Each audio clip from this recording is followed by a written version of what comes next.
പാലക്കാട് വ്യാജ degree certificate ഉപയോഗിച്ച് സഹകരണ ബാങ്കിൽ സ്ഥാനക്കയറ്റത്തിന് ശ്രമിച്ച യൂത്ത് ലീഗ് നേതാക്കൾക്കെതിരെ കേസെടുത്തു. യൂത്ത് ലീഗ് സംസ്ഥാന നേതാവ് ഗഫൂർ കോൽക്കളത്തിൽ, മുസ്ലിം ലീഗ് നിയോജക മണ്ഡലം സെക്രട്ടറി അബ്ദുൾ റഷീദ് എന്നിവർക്കെതിരെയാണ് നാട്ടുകൽ പോലീസിൽ നടപടി. വ്യാജ ഡിഗ്രി സർട്ടിഫിക്കറ്റ് ഉപയോഗിച്ച് അരിയൂർ സഹകരണ ബാങ്കിൽ സ്ഥാനക്കയറ്റത്തിന് ശ്രമിച്ചു എന്നാണ് പരാതി.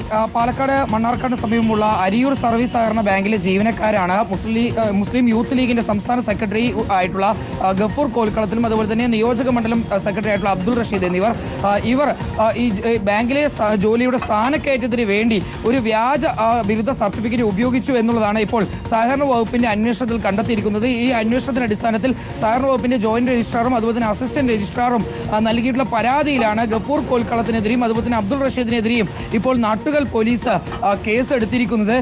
ബാംഗ്ലൂരിൽ പോയി ബീഹാറിലെ ഒരു സർവകലാശാലയുടെ പേരിൽ ഇത്തരത്തിൽ വ്യാജമായി ഒരു സർട്ടിഫിക്കറ്റ് തരപ്പെടുത്തി പിന്നീട് ഈ സർട്ടിഫിക്കറ്റ് ഉപയോഗിച്ചുകൊണ്ട് സ്ഥാനക്കയറ്റത്തിന് ശ്രമിച്ചു എന്നുള്ളതാണ് ഇരുവർക്കുമെതിരായിട്ടുള്ള പരാതി എന്ന് പറയുന്നത്. ഏതായാലും നാട്ടുകൽ പോലീസ് ഇരുവർക്കുമെതിരെ കേസെടുത്തു.